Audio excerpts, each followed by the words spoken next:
Hi అండి, నమస్తే. Welcome to my channel Lakshmi Ramana recipes. అందరూ ఎలా ఉన్నారండి? బాగున్నారా? ఈరోజు నేను ఒక మంచి రెసిపీని వీడియో పోస్ట్ చేస్తున్నానండి. అదేంటంటే దొండకాయ మసాలా వేపుడు అండి. మామూలుగా మనం ఫంక్షన్స్కి అలాగే మ్యారేజెస్కి వెళ్ళినప్పుడు మనకు క్యాటరింగ్ వాళ్ళు దొండకాయ కొంచెం క్రిస్పీగా మనకు సర్వ్ చేస్తూ ఉంటారు కదా అండి. అదైతే అందరూ చాలా ఇష్టపడతాం కదా. చాలా ఈజీగా మనం టేస్టీగా ప్రిపేర్ చేసేసుకోవచ్చు. అదే దొండకాయ మసాలా వేపుడు అండి. దొండకాయ 65 అని కూడా అనుకోవచ్చు. ఇక్కడ నేను ఆల్రెడీ ఒక అర కేజీ పచ్చి దొండకాయలండి, కొంచెం మాగకుండా ఇలా చూడండి, చూపిస్తున్నాను చూడండి. ఈ విధంగా పచ్చిగా ఉండాలి. అన్నీ ఒకే మీడియంగా ఉంటే మనకు చక్కగా ఫ్రై అవుతాయండి. నీట్గా వాష్ చేసుకున్న తర్వాత చూపించాను కదా అండి, సన్నగా పొడవుగా కట్ చేసేసుకొని ఒక బౌల్లోకి తీసుకొని ఒక 3 టేబుల్ స్పూన్ల శనగపిండి, 3 టేబుల్ స్పూన్ల బియ్యపిండి, 3 టేబుల్ స్పూన్ల కార్న్ఫ్లోర్ తీసేసుకొని 1 టేబుల్ స్పూన్ కారం పొడి, అర టీ స్పూన్ పసుపు పొడి, అర టీ స్పూన్ ధనియాల పొడి, అలాగే ఒక అర టీ స్పూన్ జీలకర్ర వేసుకోవాలండి. రుచికి సరిపడా సాల్ట్ వేసేసుకోవాలి.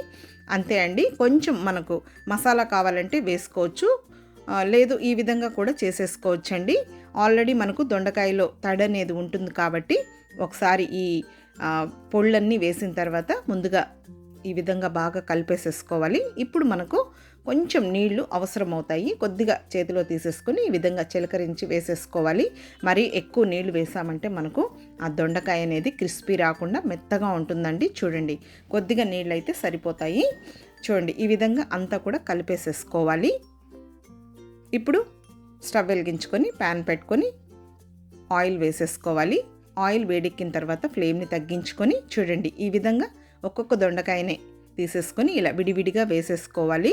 అప్పుడు మనకు ఆ దొండకాయ అనేది బాగా ఫ్రై అవుతుంది. అలాగే కోటింగ్ కూడా మనకు ఫ్రై అవుతుంది. హై ఫ్లేమ్ పెట్టామంటే మాడిపోతుంది. ఇప్పుడు ఫ్లేమ్ని తగ్గించుకొని ఈ విధంగా వేసేసుకొని ఇలా కలుపుకుంటూ మంచి కలర్ వచ్చే వరకు ఫ్రై చేసుకోవాలి. దొండకాయ కూడా మనం మరీ లావుగా కట్ చేసామంటే ఆ దొండకాయ పైన కోటింగ్ మాత్రం వేగిపోతుంది. దొండకాయ అనేది పచ్చిగా ఉంటుందండి. సో అందుకని మనము సన్నగా కట్ చేసేసుకోవాలి. అయితే మాడకుండా మనం ఇలా కలుపుకుంటూ ఫ్రై చేసేసుకోవాలి. చూడండి, మంచి కలర్లో చాలా క్రిస్పీగా ఫ్రై అయ్యాయి కదండి. ఇప్పుడు వీటిని మనం తీసేసుకోవాలి. చూడండి, చూస్తేనే తెలుస్తుంది కదా, దొండకాయ కూడా ఫ్రై అయింది. అలాగే పైన కోటింగ్ కూడా క్రిస్పీగా ఫ్రై అయింది. చాలా బాగుంటుందండి. డైరెక్ట్గా ఇలాగే కూడా తినచ్చు, లేదు సాంబార్ పప్పు అలా చేసుకున్నప్పుడు సైడ్ డిష్గా చాలా బాగుంటుంది. మామూలుగా మనం దొండకాయతో చాలా రకాల రెసిపీస్ చేస్తూ ఉంటాం. ఎప్పుడు ఒకే రకంగా కాకుండా ఈ విధంగా మీరు ట్రై చేసి చూడండి. మామూలుగా మనం ఆ మ్యారేజెస్లో అలా వెళ్ళినప్పుడు అలా చాలా బాగుందని అనుకుంటూ ఉంటాం కదా అండి. ఇంతే అండి. కావాలంటే ఇందులో తెల్ల నువ్వులు కూడా వేసుకోవచ్చు, చాలా బాగుంటుంది. ఇప్పుడు ఒక పేపర్ నాప్కిన్ వేసుకున్న ప్లేట్లోకి డిష్ అవుట్ చేసేసుకున్నాను. అలాగే ఒక 4 టేబుల్ స్పూన్ల పల్లీలను కూడా అదే ఆయిల్లో ఈ విధంగా ఫ్రై చేసేసుకోవాలి. ఇలా మనం చేసుకున్నప్పుడు ఈ పల్లీల కాంబినేషన్తో చాలా బాగుంటుంది. మామూలుగా మనకు బెండకాయ కానీ దొండకాయ కానీ అలా ఇచ్చినప్పుడు పల్లీల కాంబినేషన్తోనే క్యాటరింగ్ వాళ్ళు మనకు సర్వ్ చేస్తారు.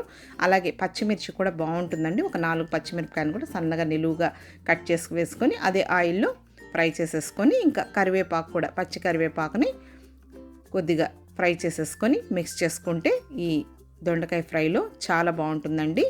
మామూలుగా మనం దొండకాయని కొంచెం పల్లి పొడి, అలా పుట్నాల పొడి, కొబ్బరి పొడి వేసి చేస్తూ ఉంటాం.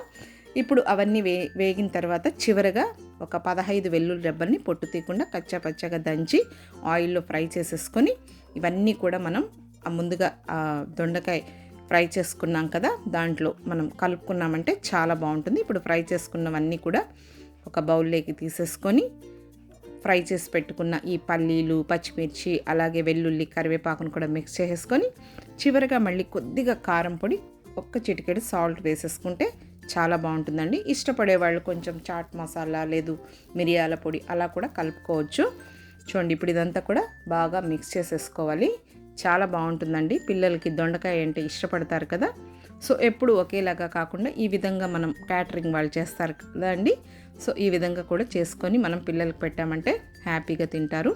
ఇప్పుడు ఒక ప్లేట్లోకి డిష్ అవుట్ చేసేస్తున్నాను. అంతే కదండి, చాలా సింపుల్గా మనం క్యాటరింగ్ వాళ్ళు చేసే విధంగా ఈ దొండకాయ ఫ్రైని ప్రిపేర్ చేసేసుకోవచ్చు. చాలా అంటే చాలా బాగుంటుంది. అయితే దొండకాయలు మాత్రం కొంచెం పచ్చిగా ఉండేటివి తీసుకుంటే మనకు రెసిపీ అనేది బాగా వస్తుంది, కొంచెం మాగినవి కాకుండా.